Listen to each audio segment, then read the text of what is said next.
Introducing On the Horizon, a podcast by Horizon Resources Cooperative, supporting farmers and ranchers across northwest North Dakota and northeast Montana.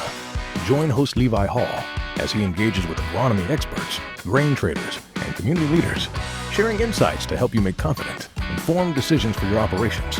From market trends to practical advice, we bring you the conversations that matter. Welcome back to another On the Horizon.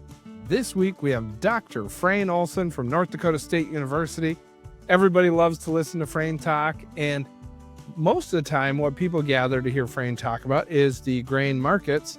This week we went a little bit different direction. Frayne has two hats that he wears at North Dakota State University, one being the market economist, the other being the Quentin Burdick Center for Cooperatives director. So Frayne and I talk co-ops. We talk about the future of co-ops, where we see cooperatives heading, where they've been, and what's next. So enjoy the show. At Horizon Resources, we're cultivating the next generation of agricultural leaders through the Grow Internship Program. Guided real-world opportunities in work. This is your chance to gain hands-on experience in agronomy, grain marketing, and more. Work side by side with mentors, learn from industry leaders, and prepare for a rewarding career. Applications are open now. Visit horizonresources.coop to learn more and apply today. Welcome back to another episode of On the Horizon. This week in the studio, Frayne Olson, Dr. Frayne Olson. Thank you so much for making the trip out to Williston. Yeah, no, my pleasure. I've always enjoyed coming out and you're having a chance to visit with everybody. Yeah, well, your podcast that you did with us, one of the first podcasts, I think the first podcast we did, one of the highest listened to and viewed podcasts that we have, if not the highest. That one was about grain markets. Yep. Today, we're going to talk a little bit about the other part of your role here at North Dakota State University, where you lead the Quentin Burdick Center for Cooperatives. So we're going to talk about co-ops. Perfect.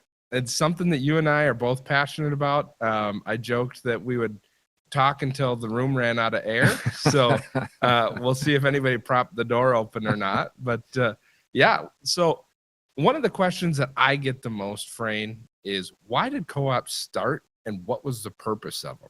Yeah, okay. And really, if you look back in the history, there was two main reasons. One of them was things weren't being done. Mm-hmm. So there were people within this region that needed goods or services that nobody else is willing to provide. And they said, well, if nobody else does it, we have to get together and try and do it ourselves. The other main reason was if there was somebody that's doing it, they often have what's called a spatial monopoly. It's an academic term. Basically, the market is only big enough to handle one major supplier. Okay. And in that case, that individual supplier has monopoly power within the local community, within the region. Right. And there's always that temptation as a monopolist or as the only supplier to take some extra margins or to take advantage of changing market conditions. And people got really frustrated with that. And one of the things that I ask in some of our director training programs, both for not only co-op directors, but also for management teams, is, okay, why was your co-op started? And then more importantly, why did the people that start this create it and use a cooperative form business structure instead of like a partnership? Mm-hmm.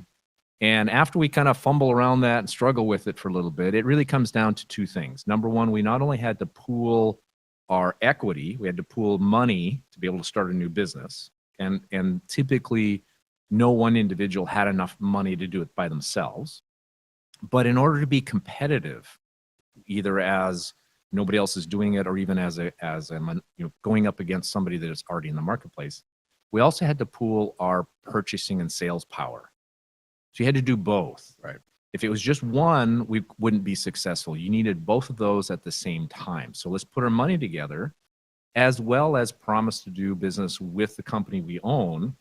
And by doing that, you take business volume away from the competitor or from the monopolist. Mm-hmm. And you're able to build up that market power, to be able to build up that market presence, to be able to be competitive and be functioning.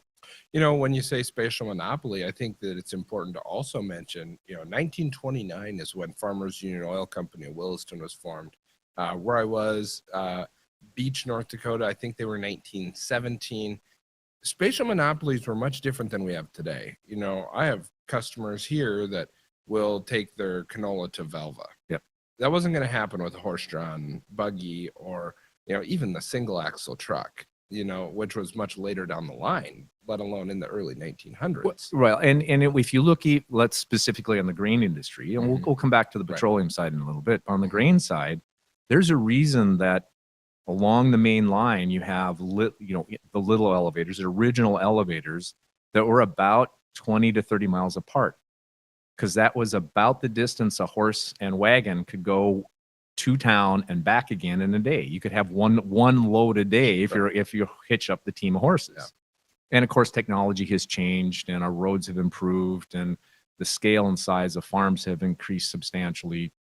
The other thing is, when this region was first settled, we had a lot of people that were still using horsepower. Right.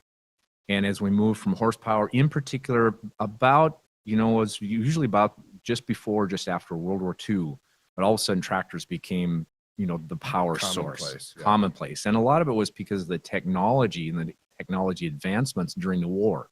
If you look at the kinds of machinery and tractors we had before World War II versus after World War II, huge improvements. And of course, mass production also brought the cost down. Well, you move from a horse that you raise your own hay and a little bit of oats, to all of a sudden you need to buy gasoline.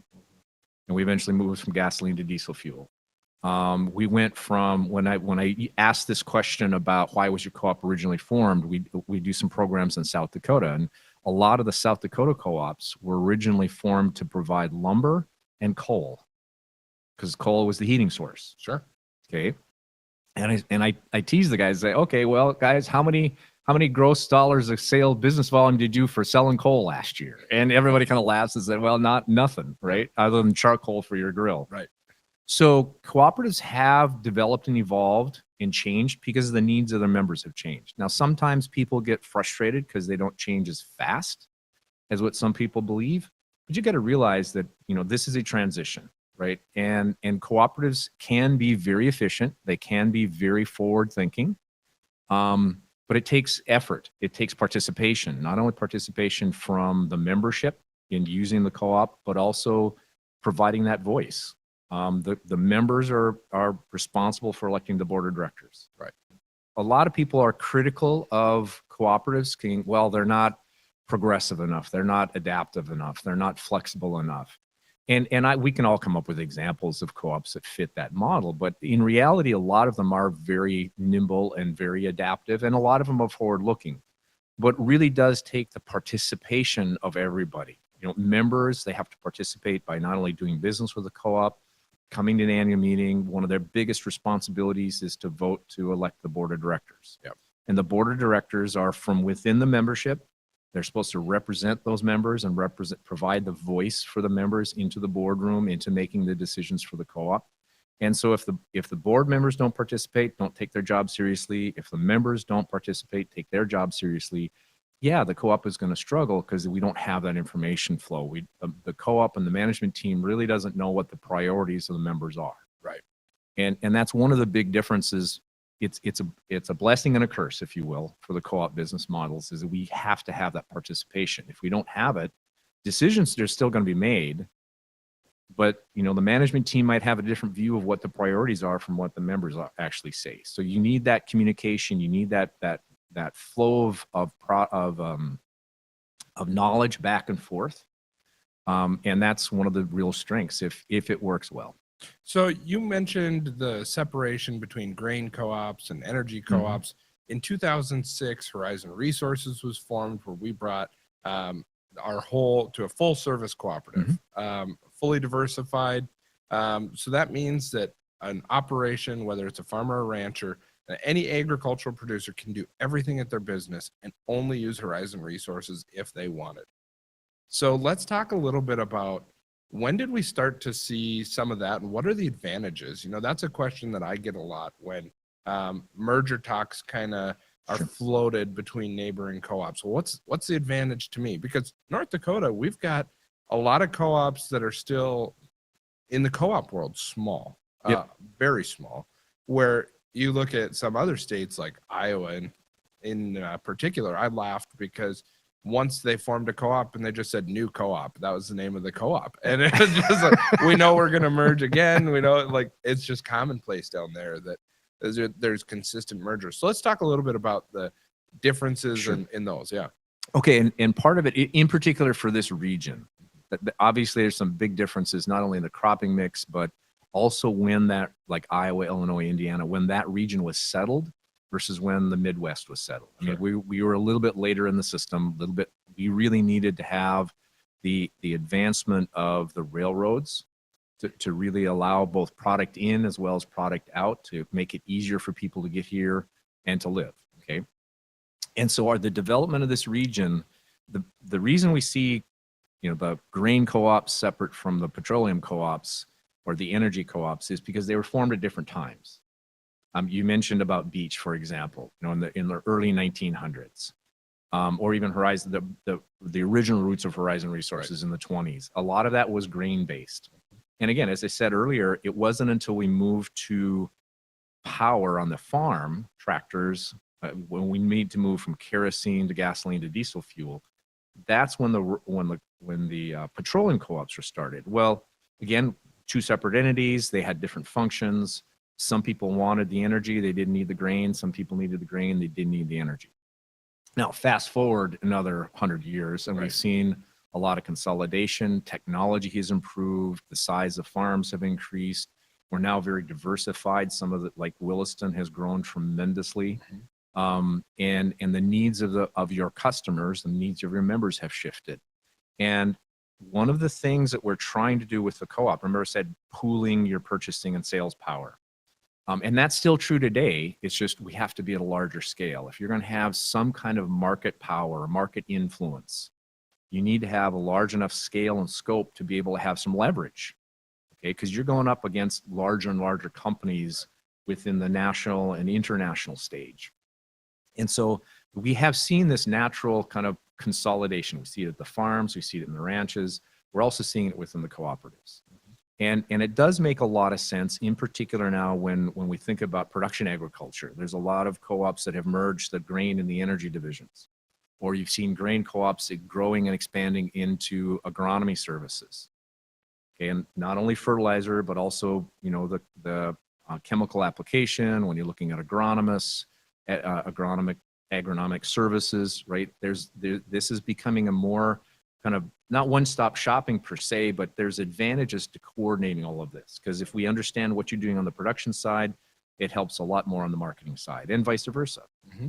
And so we have seen that naturally in this region because we are a bit more isolated, right? We don't have that huge population base. There isn't a lot of incentives for other companies to come into this region and say, oh, we're going to put a footprint here. We're going to expand into this market area. We tend to see a lot more local cooperatives. They can stay efficient at a smaller level just because they have that local base. They have that local ownership. But that's changing as we see the rural population start to shrink. We see more consolidation, people moving into more urban centers. That's forcing a lot of these co-ops to say, well, what is our business model? What is our long-term plan? Where do we fit within the new economy? Yeah. I think too, you mentioned the cropping mix.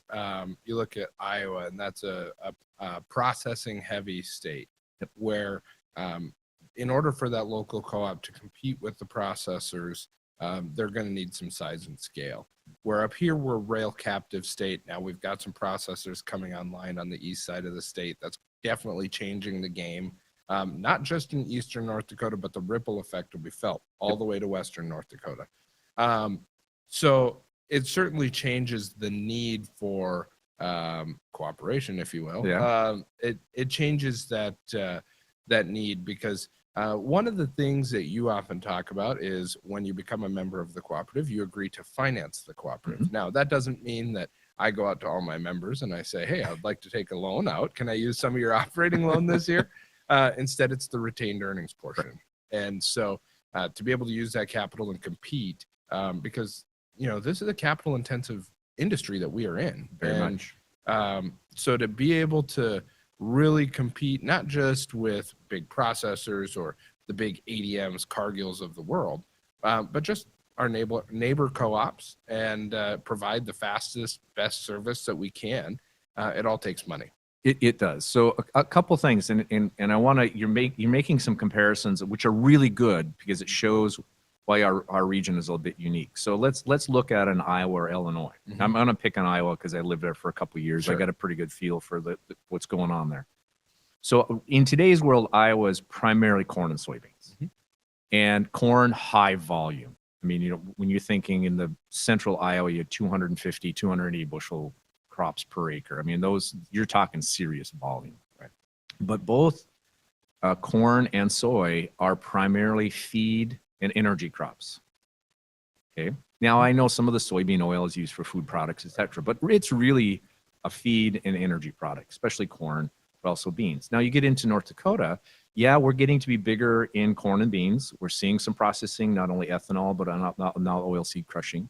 But especially out here in the western portion, we're primarily a food-based cropping mix. When you look at spring wheat, you look at the pulse crops, field peas, lentils, you look at durum, even to some degree canola. Canola is one of those, I would still argue that there is some energy aspects to that.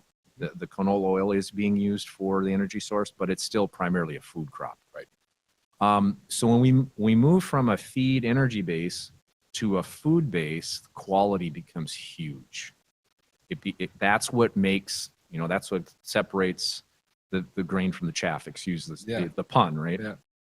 And when we think about food products and the quality differentials, that makes marketing and the market dynamics very different. And it's much easier for processors to, I shouldn't put it this way, but I'm going to take advantage of the farmer because they don't have as good information about what's really happening in the marketplace. Right.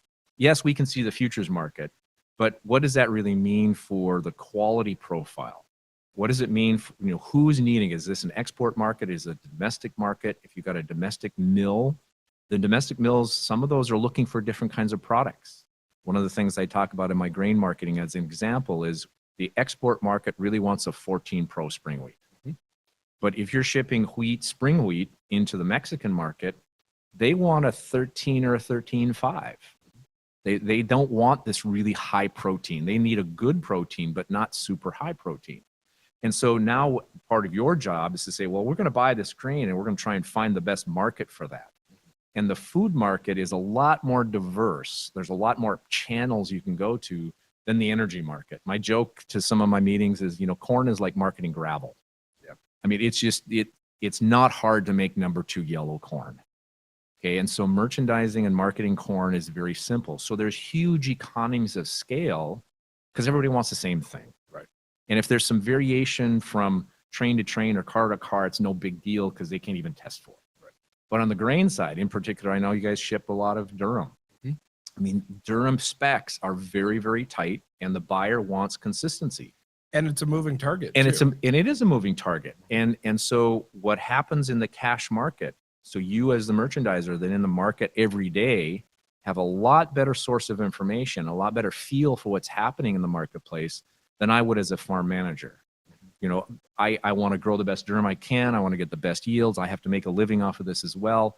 But I don't know the nuances and ins and outs of all the stuff that's going on. And that's why I rely on you. And so part of the other unique attribute of cooperatives is that relationship between what's going on for you as part of the management team and the relationship then with your customers, with your members.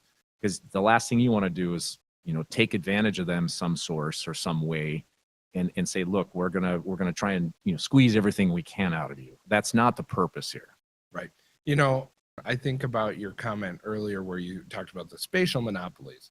This is more an intellectual monopoly. Correct. Where these industries have figured out that they don't necessarily have to give the best information flow. And so they're not going to if they don't have to. Exactly. And so as the cooperative, we feel, especially at Horizon Resources, I won't speak for all cooperatives, but we feel it's our duty to A, convey as much of that information as we can, but B, in one of these markets, if we're able to capitalize on it, the members see a return on that.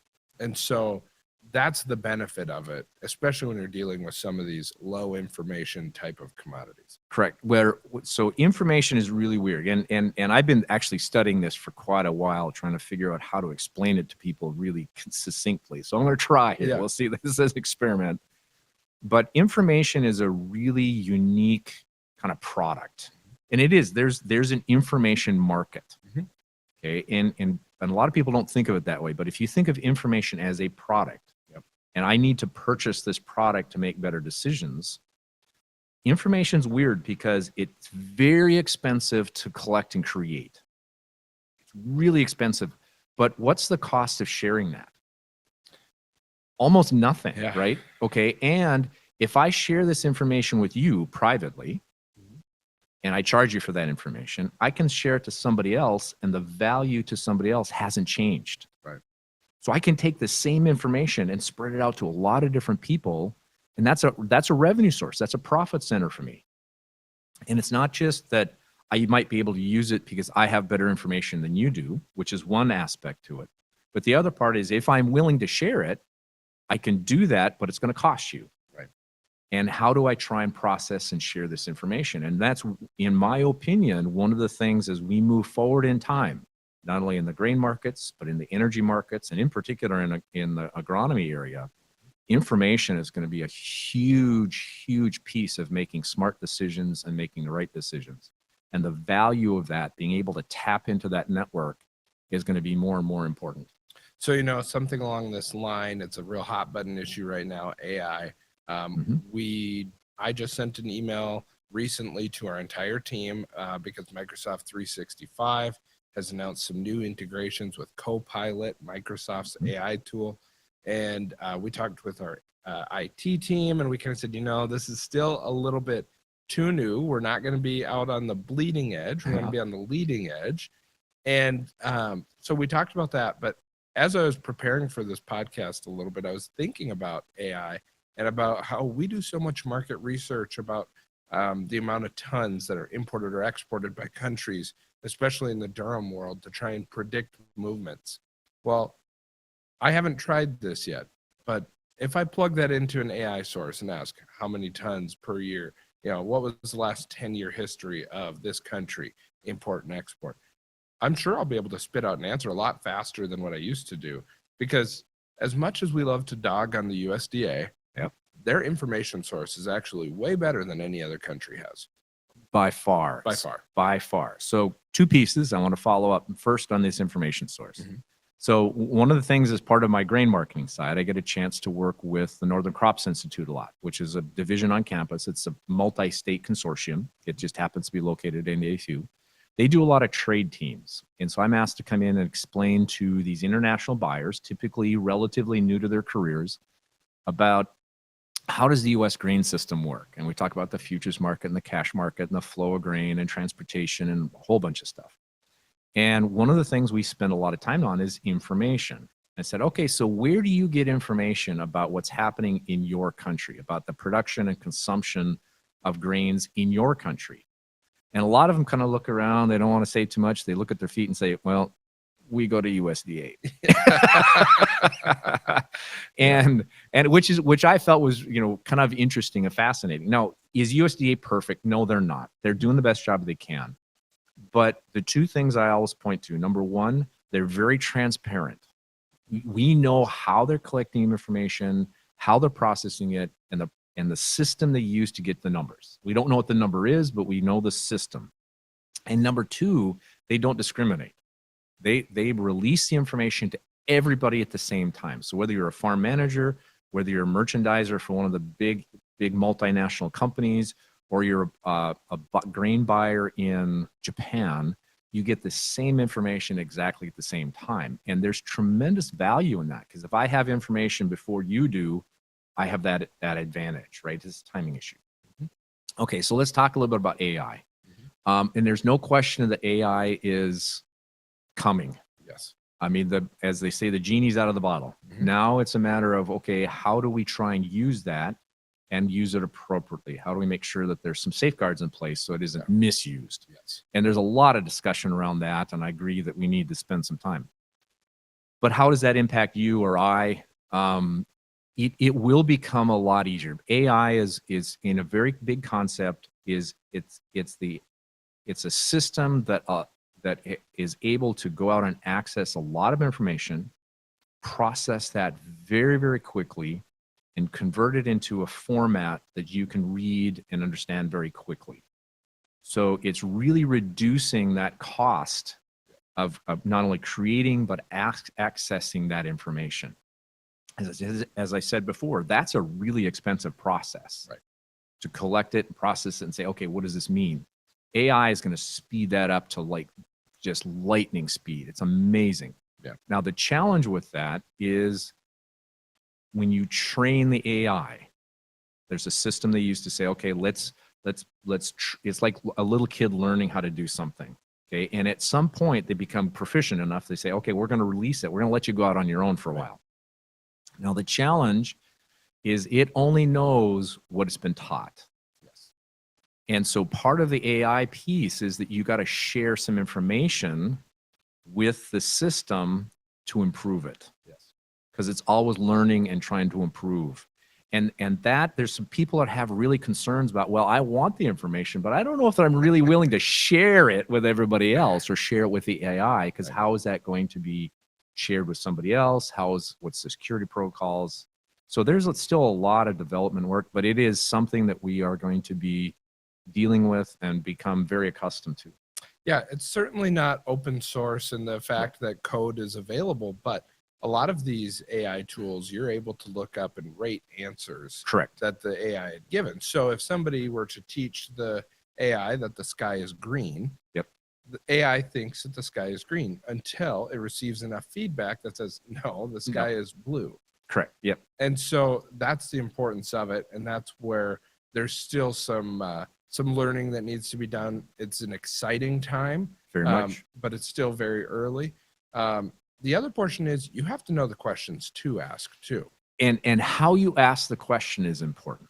Mm-hmm. I mean, that's one of the things as you experiment with it and play with these different AI tools, it's kind of like a Google search, right? When I first started using the Google searches, I was really clumsy in how I asked the questions. I've become a lot better, so I can ask the question now so that it comes up with the not the correct answer, but it comes up with the answer to what I'm asking. Yep.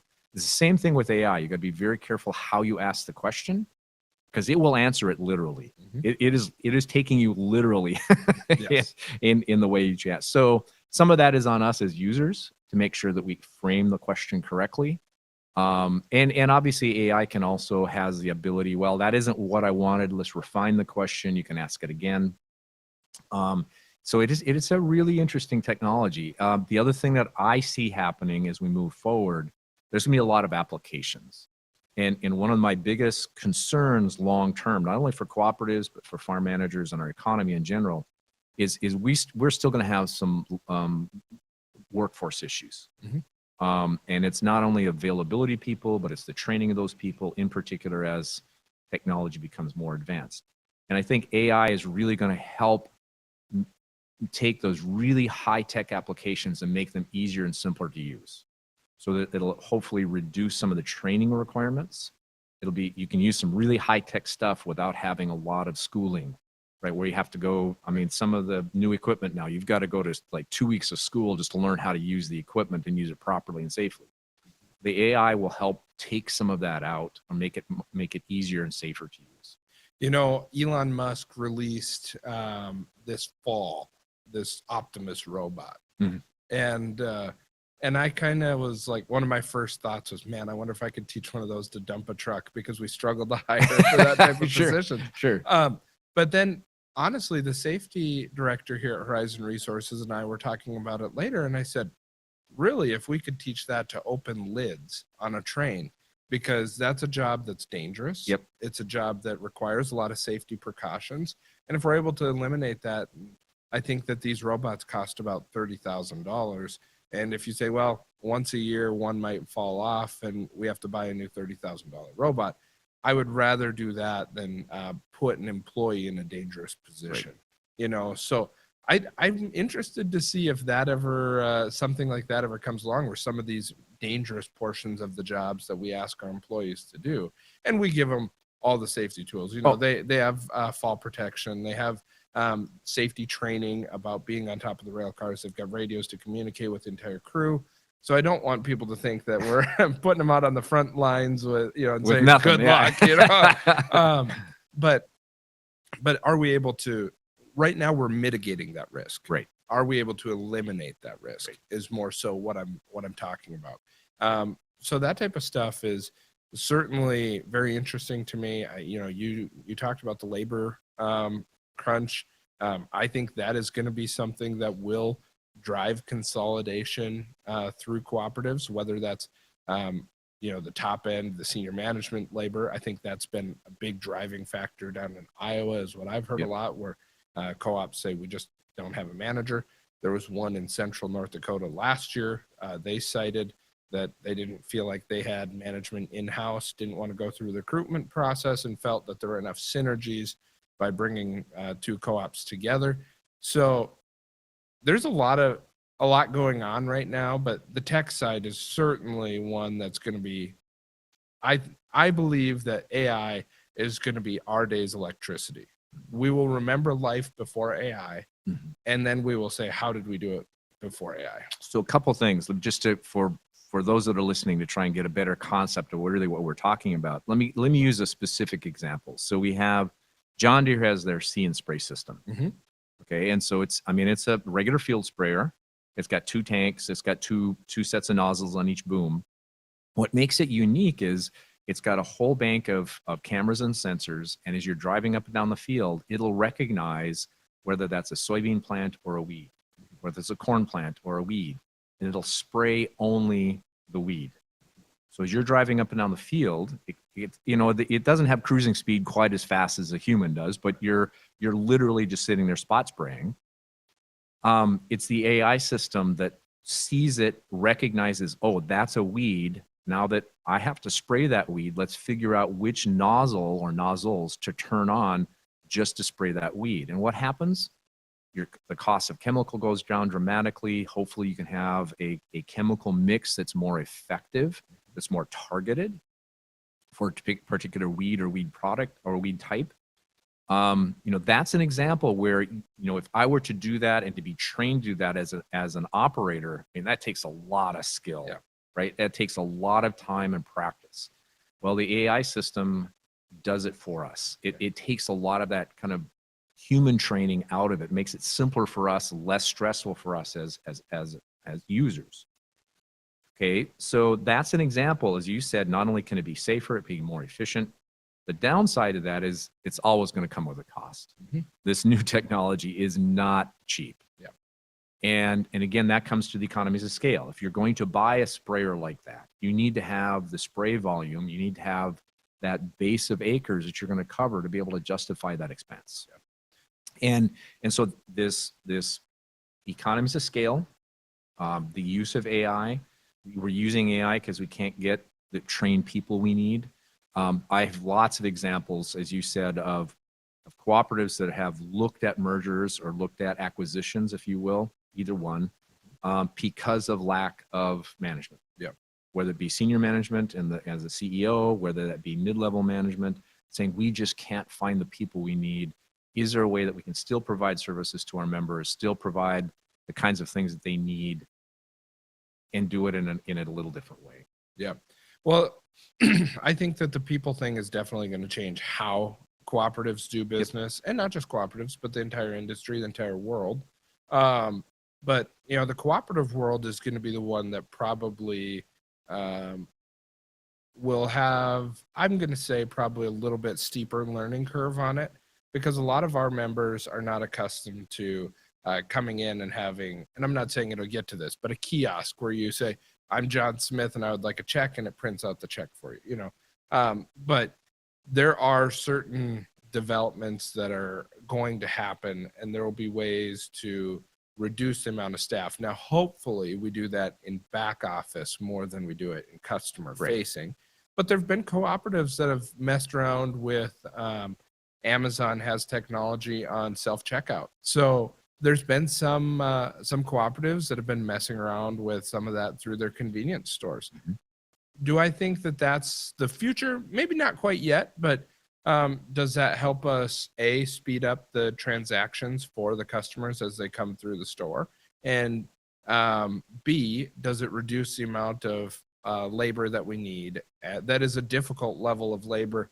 I think of a lot of our retail associates, and not just ours, but across the industry, that is a revolving door of talent.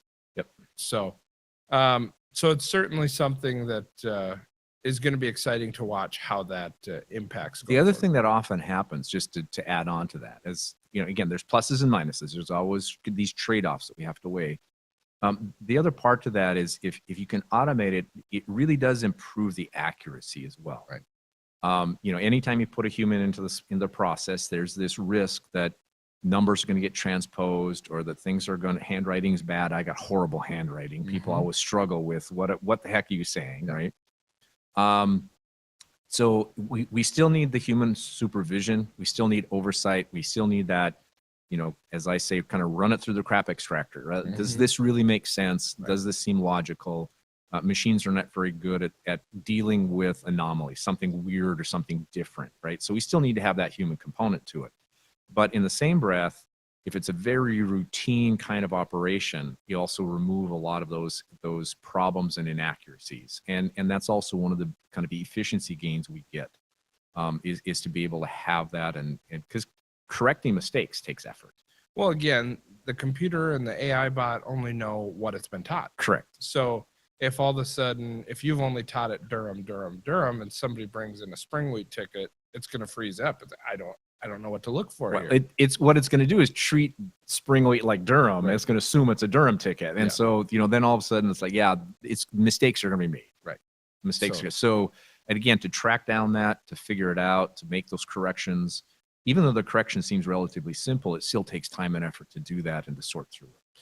Yeah. So I think that what we will see is cooperatives and the industry as a whole will adopt some type of AI. I know CHS has actually been doing this in their back office grain accounting for quite a few years now, and kind of toying with it. And it's been working fairly well for them. The AI bot is able to respond to emails and communicate with the staff, but it helps them bring their tickets in faster so that the customer is able to request checks faster. Right. Things like that.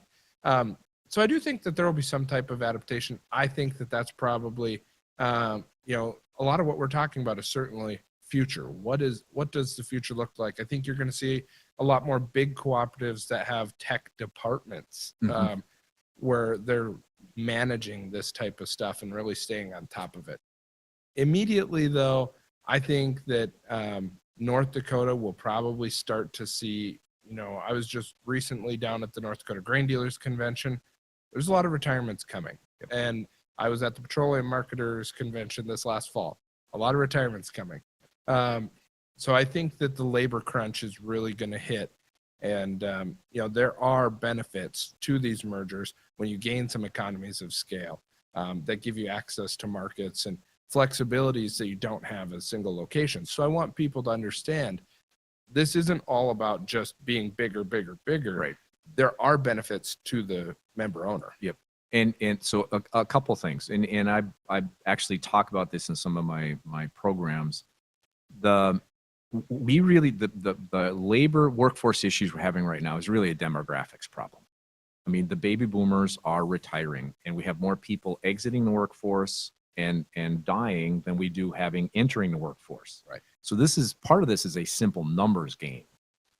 The other thing that's happening, of course, is the training piece, right? When you first start your career, you're not nearly as skilled and have that depth of knowledge than you do when you're leaving your career or ending your career. So there's a lot of buildup of intellectual knowledge and training that goes on.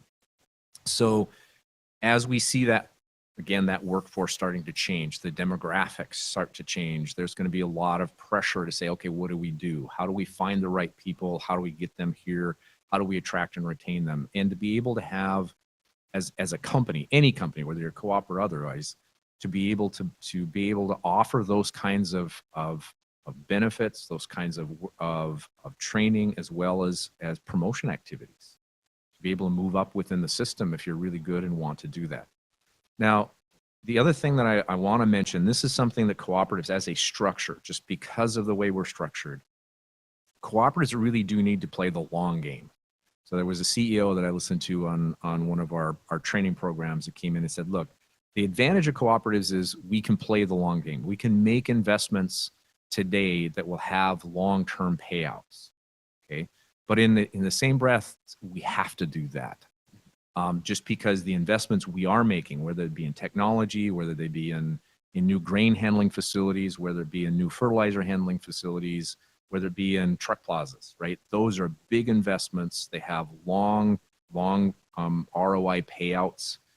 That's something strategically you have to think about. And the other, one of the weaknesses, if you will, of the co-op structure is it's difficult for co-ops to increase their equity. So rephrase that. We can borrow money. That's great. Mm-hmm. You know, if you got a good project, lenders are more than happy to finance it. But you always have to come up with some equity. Right? And how do you accumulate that equity? Where does that equity come from? And based on the system we use within the co-op structure, we accumulate that. We're pretty good at managing that, but we can't suddenly say, oh, we need to increase our equity by 40% to be able to finance this project. Right? Those are things that we really struggle with because we're not designed to do that.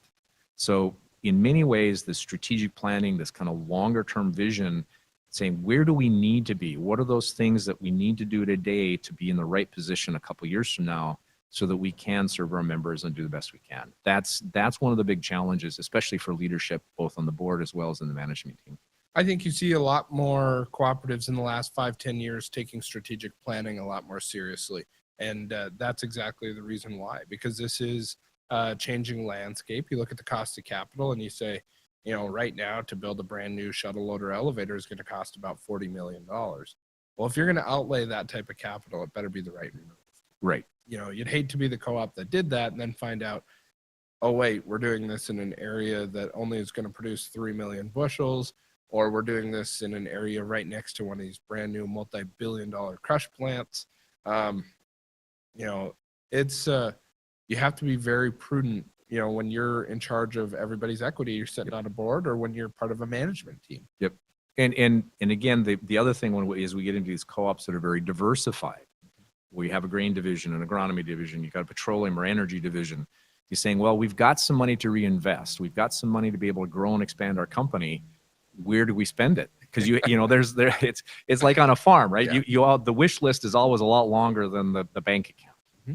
And so now it's a matter of prioritizing. You know, do we spend $40 million on a new shuttle loader, or do we spend, you know, $20 million on a new fertilizer shed, right, or fertilizer facility, right? Those get to be very, very difficult decisions. And then obviously it's not only should we do it, but where do we do it? Because logistics and location obviously make a huge difference. You're not going to pick up a new fertilizer plant and move it 20 miles down the road. It's just, you know, don't do that, right? So when you make those fixed asset investments, that's a big, big commitment. You know, I used to play with the Ertl farm sets where, you know, if I didn't like something, I could pick it up and move it. And I often joke about that with our facility, our grain facility in downtown Williston. Right. Do I wish that we were downtown Williston? No. I wish that we were outside of Williston. I wish that we had a little bit of flexibility, a little bit of elbow room. No grain company is building in town anymore. That is very much an old school way to do it.